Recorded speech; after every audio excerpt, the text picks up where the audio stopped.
Hello বন্ধুরা, আপনারা কেমন আছেন? আশা করি অনেক ভালো আছেন। আজকের একটা গুরুত্বপূর্ণ বিষয় নিয়ে চলে এসেছে আপনাদের সামনে, যে এটা আপনার অত্যন্ত জীবনে কিন্তু জানা প্রয়োজন। সেটা কিন্তু গুরুত্বপূর্ণ। আপনি শেষ পর্যন্ত না টেনে শেষ পর্যন্ত আপনি দেখার চেষ্টা করবেন। আমি সাদ্দাম হোসেন, আপনি দেখছেন সাদ্দাম এসএসসি ট্রাভেল এজেন্সি। অবশ্যই আপনাকে দু তিনটা গুরুত্বপূর্ণ খবর দেবো, যেটা আধারে রিলেটেড, আপনাকে কিন্তু অত্যন্ত গুরুত্বপূর্ণ।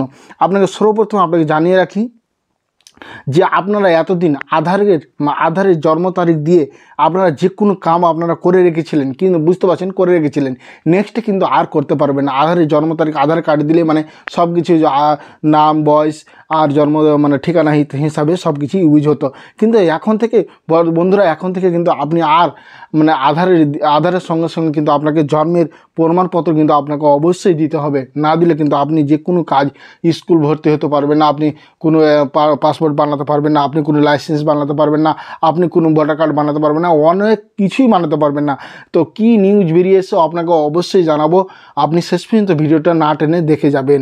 তো সর্বপ্রথম আপনাকে দেখাচ্ছে, আপনাকে নিউজ একটা আপনাকে দেখাচ্ছে। আপনি দেখতে পাবেন এখান থেকে যে আপনি একটা নিউজ আপনার সামনে খুলেছি, দেখতে পাচ্ছেন। আপনি এখান থেকে আপনি দেখছেন বর্তমানে আধার কার্ডের মধ্যে জন্ম তারিখ উল্লেখ থাকে, ফলে অনেক জন্ম নথি হিসাবে আধার কার্ড ব্যবহার করে থাকে।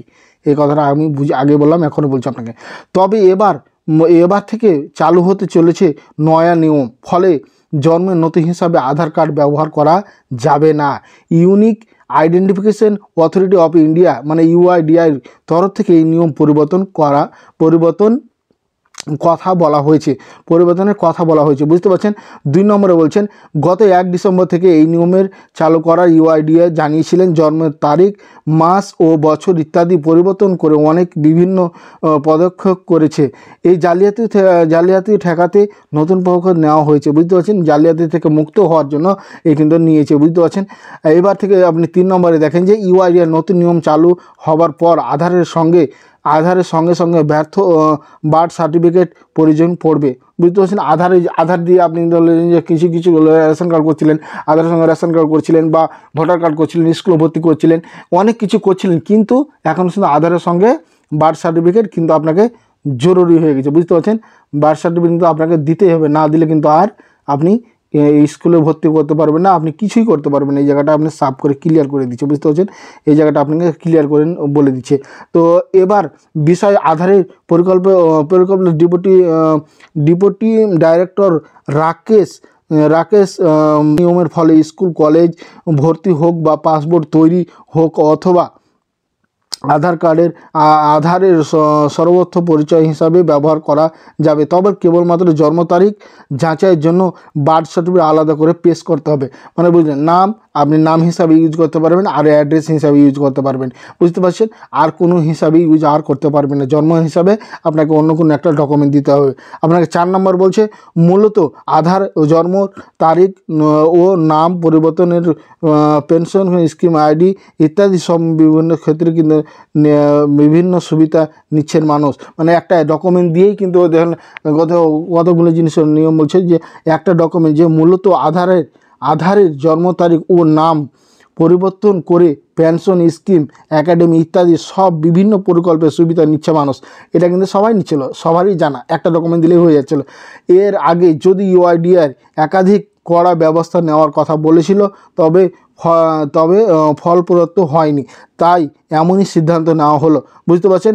2009 সাল থেকে আধার পরিকল্পনার কাজ শুরু করেছিল আধার পক্ষ, তবে অবশ্যই কেন্দ্রীয় সরকার উদ্যোগে আধার কার্ডকে এমনি অন্য পরিচয় হিসাবে বিবেচনা করে সমস্ত সুবিধা সাথে সংযুক্ত করা হয়েছিল। সেসব ব্যক্তি আধার কার্ড নেই তাদের নানা ধরনের সরকারি সুযোগ সুবিধা থেকে বঞ্চিত করা হতো, বুঝতে পারছেন। তবে নতুন নিয়ম চালু করার ফলে যেসব ব্যক্তি জন্ম সংশোধন বা জন্ম সার্টিফিকেট নেই, তাদের বিভিন্ন ক্ষেত্রে অসুবিধা হতে পারে, বুঝতে পারছেন। বিভিন্ন ক্ষেত্রে অসুবিধা হতে পারে, কিন্তু এখন বর্তমানে 1 তারিখ বলে দিয়েছিল, ওই আপনার নভেম্বরে জুলাই থেকে ম্যান্ডেটরি করে দিয়েছিল, সেটা কিন্তু এখন করে দিয়েছে। এগুলো কিছু না বন্ধু, বুঝতে পারছেন। ভিডিওটা আপনাদের দেখার সুযোগ করে দিলাম এই জন্য যে আপনি যদি ভিডিও জানতে পারেন তো আপনি অসুবিধা করবেন না। কিছু নয়, মানুষকে হ্যারাসমেন্ট করা, বুঝতে পারছেন। মানে একের পরে এক ডকুমেন্ট নিয়ে আসে, কিছু না হ্যারাসমেন্টের সঙ্গে যেসব সুবিধা পেয়ে থাকে সে সবগুলি পাওয়ার ক্ষেত্রে সমস্যা দেখা দিতে পারে। মানে জন্ম সার্টিফিকেট না থাকলে, এবার ধরলেন যে আপনার 60 বছর বাবার কোথায় জন্ম সার্টিফিকেট পাবেন, একটা কথা কিন্তু এখানে বলছি। তাই স্বাভাবিকভাবে আধার সংশোধিত এই নতুন নিয়মে খুশি নয় দেশের জনসংখ্যা একাধিক বড় অংশ। বুঝতে পারছেন, অনেক মানুষ কিন্তু এই পরিকল্পনা কিন্তু বিরোধিতা করবে, বুঝতে পারছেন, আমিও বিরোধিতা করি।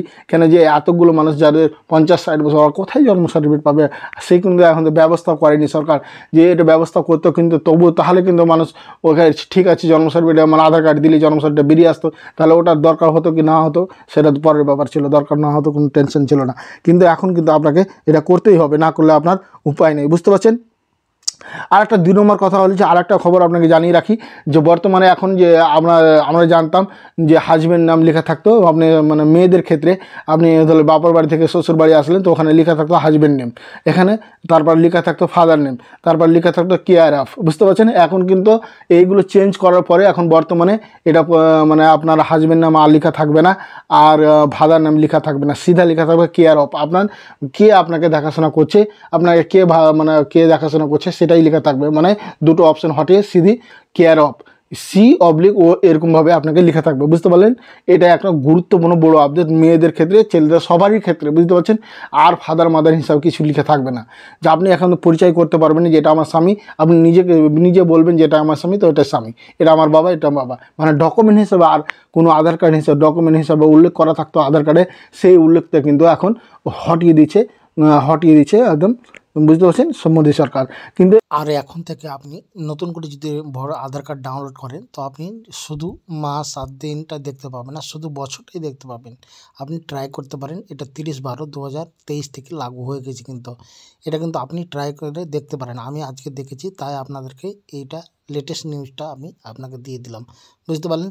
এরপরে আপডেট আপনাকে দেখাচ্ছি, দেখেন। এখন থেকে প্রিন্ট বের করার পরে আপনি যদি চেক করেন তাহলে আপনাকে স্ক্যান করে চেক করতে হবে, মোবাইলের মাধ্যমে স্ক্যান করে আপনি চেক করার মাধ্যমে আপনি দেখতে পাচ্ছেন সঠিক ডেট অফ বার্থটা, তাছাড়া আর উপায় থাকলো না। কিন্তু যে HTML ফাইলটা অফলাইন করে দিয়েছে তার জন্য স্ক্যান করে আপনাকে চেক করতে হবে। এই ভিডিওতে আপনার কি মতামত অবশ্যই কমেন্ট বক্সে কমেন্ট করতে ভুলবেন না। আর ভিডিওটা দেখে ভালো লাগে অবশ্যই, যদি আমার কথাগুলো মনোযোগ দিয়ে শুনেছিলেন তো অবশ্যই, যদি ভালো লাগে অবশ্যই আপনার ভিডিওটিকে শেয়ার করতে ভুলবেন না। ভালো থাকুন, সুস্থ থাকুন, আবার দেখা হবে নতুন কোনো বিষয় নিয়ে। খোদা হাফিজ। এরকম নিত্য টপিক নিয়ে আমি আবার ফিরে আসবো অনেক বড় আপডেট নিয়ে, যদি আপডেট বেরিয়ে আসে। আপনাদেরকে সবাইকে বলবো ডকুমেন্ট আপডেটগুলো 10 বছর যাদের আধার কার্ড বানিয়েছিলেন 10 বছর হয়ে গেছে, আবার কিন্তু আধার কার্ডের ডকুমেন্ট অবশ্যই আপডেট করিয়ে এলেন, না করলে কিন্তু পরবর্তী আপনারই অসুবিধা, বুঝতে পারছেন। তো ভালো থাকুন, সুস্থ থাকুন, আবার দেখা হবে নতুন কোনো বিষয় নিয়ে। খোদা হাফিজ।